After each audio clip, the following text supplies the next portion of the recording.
Hello there, my name is Skull Hunter, and welcome to part 3 of the Dragon Age Tabletop RPG tutorial series. Today I'm going to be talking about abilities and stunts, two main core ideas in the adventuring game engine system that Dragon Age uses. Let's start off with abilities. Abilities are kind of like checks of sorts, rolls that you make in the game to do specific actions that might require or that might have a success and a failure of sorts. These are things like persuading a merchant, climbing a wall, uh, swinging a battle axe at the darkspawn's face, uh, anything that might require, or not even require, anything that could be a successful attempt or a failed attempt. Um, when you make the roll, when you make an ability test, you'll be rolling 3 dice, 3d6s, 2 of the same color, 1 of a different color, called the dragon die. Keep this die important, because this will be used later. So, to have an example ability test, I'm going to show us a particular scenario and show a roll. So, there is a Dalish rogue player who's currently trying to sneak past a few guards who are patrolling in the night. The player is going to make what is called a dexterity stealth roll. Why dexterity stealth is pretty simple. The dexterity is an ability. You ask the player for the ability you're going to use if you're the GM. As the player, the GM will ask you of a certain ability, and the GM might even put up a focus, a skill of sorts, something that might come up in the situation. So, this Dalish role player, if I was a GM, I'd ask him, roll me dexterity stealth to try and pass through these guards. So, with that, the player will grab the three dice, and he will roll them. Hmm, that's a very good roll, I have to say. So, what we got there is a 5, 5, and a 4. I read those numbers wrong. Um, so that's a total of a 14. But that's just from the dice. There's also the additional bonus from the dexterity mod that the Dalish Rogue has, in which case this Dalish Rogue will have a +3, for example. And if he does have the stealth focus, which we'll say he does, he'll add an accumulative +2 bonus. So it's a total of a 19 right now. That's a pretty big bonus. A 19 is very high.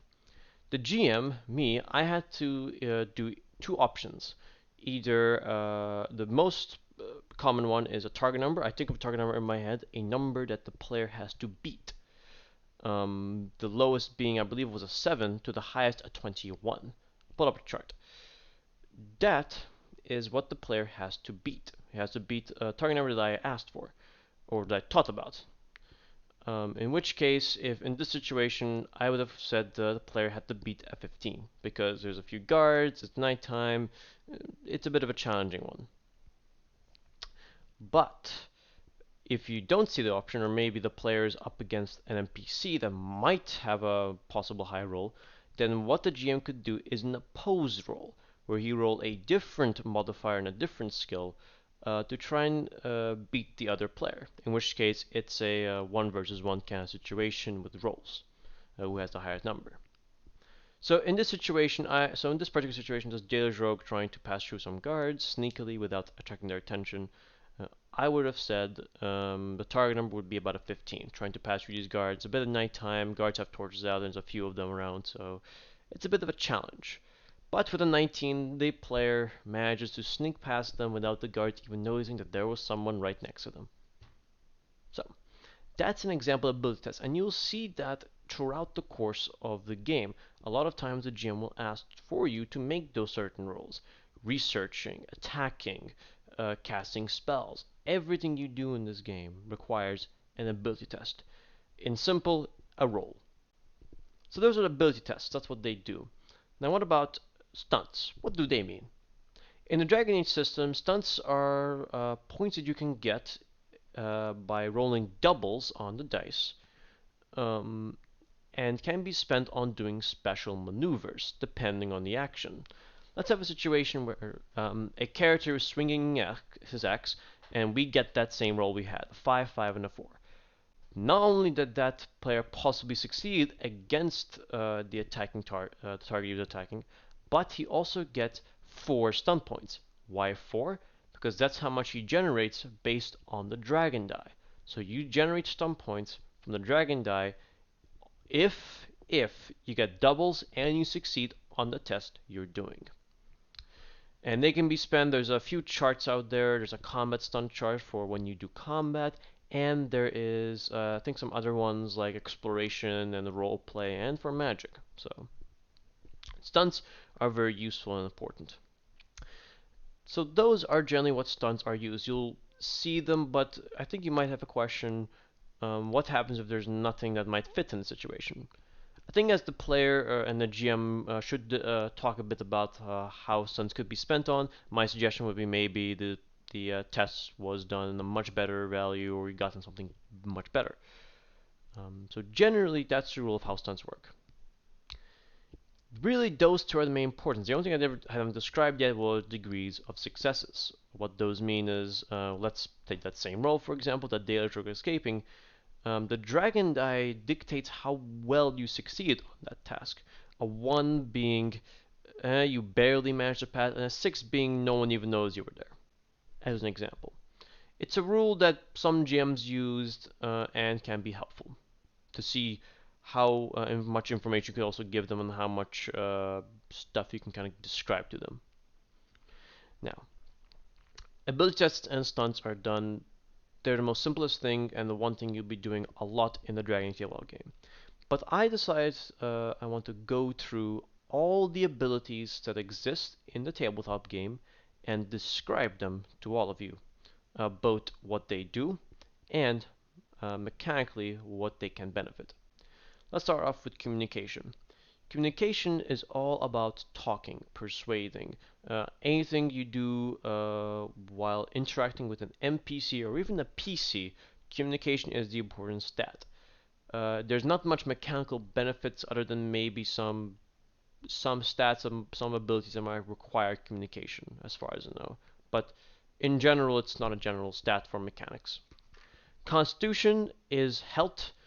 It is stamina. It is stuff that might require you to focusing on your physical body in terms of health. Mechanic-wise, that's how much health you can get per level as you go on. So Constitution is pretty important for most classes if you want to have a good chunk of health. Cunning is general intelligence and some knowledge that you have as a character. Cunning will also represent some research and knowledge that you know. There's cunning is like communication. There's not much mechanical benefits it has. Just some abilities might require you to have a high cunning. Dexterity is probably the one stat where people will for sure have a good number in it. Dexterity revolves around you moving around fast, dodging, how quick you are on your feet, stuff like that. Dexterity encompasses quite a lot of stuff. It measures how fast you are in terms of speed, how much you can walk in a distance. It encompasses your defense, which is your general protection against attacks. It also encompasses your, if you ever make it, some weapon attacks require dexterity to be used for the attack roll. So, and also dexterity will be used when you roll initiative. So dexterity has a few mechanical stuff tied to it. Magic is the next part, and magic is pretty important when you play a mage. Magic is all about using rolls when you're casting a spell, how powerful spell can be. Magic is encompassed for mages, pretty much. In general, mechanic-wise, magic will be used for when you cast spells, how much mana you might have, and how effective the spell will be. What about perception? Perception is all the 5 senses that we know: seeing, hearing, tasting, smelling, feeling. It's all those 5 senses that we know. And there's also a few other perception stuff like empathy and tracking to see footprints or track down some footprints, empathy to understand someone's emotions. Perception is most used for one thing, and that is anytime you deal damage with a ranged weapon, you use perception to get an additional modifier to it. Then there is strength. Strength is pretty important for strong melee characters. Strength is all about carrying stuff up, lifting, climbing, stuff like that. Uh, in terms of damage, in terms of mechanic-wise, strength is all about dealing damage. Anytime you deal weapon damage in melee combat, strength is the most important stat. So if you're a warrior or at least a decent rogue who might go melee or even a mage, you might need to put some points in strengths. Probably. And the last stat that exists is willpower. Willpower is a sense of the mind. How much can you protect against certain effects that might affect your mind? It also affects courage. Are you ready? Are you courageous enough to stay in this fight? Um, Willpower is like some of the stats. It doesn't give any mechanical benefits in most stuff. It will be useful for mages though if they ever get a 1 on a dragon die when casting a spell, but that's in the magic episode. Those are all the 8 abilities that are in the Dragon Age game. And really, that's the end of the video. It's not a long video, really. There's not much to talk about the system in general, because this is a fairly simple dice system. So there shouldn't be much to talk about. Of course, if you guys have any questions on the rules and stuff like that, please do put a comment down below, and I'll do my best to answer them as soon as I can. I'd also like to say I apologize for people who might have watched some of my videos a year ago. I've posted those 2 videos I had on Dragon Age about almost a year ago now. I've mostly been busy with some stuff and I couldn't really do the other videos as I was taking care of some other stuff to do. So my apologies. The next video we're going to be talking about in part 4 is combat. One thing that you guys should really watch, because in Dragon Age you might be facing some combat. You never know. Alright, that's enough for me, guys. Thanks for watching, and I hope you enjoyed this tutorial. Give it a like, subscribe to the channel, and, like I said, comment down below so to ask any questions if needed. Other than that, stay safe, guys, and goodbye.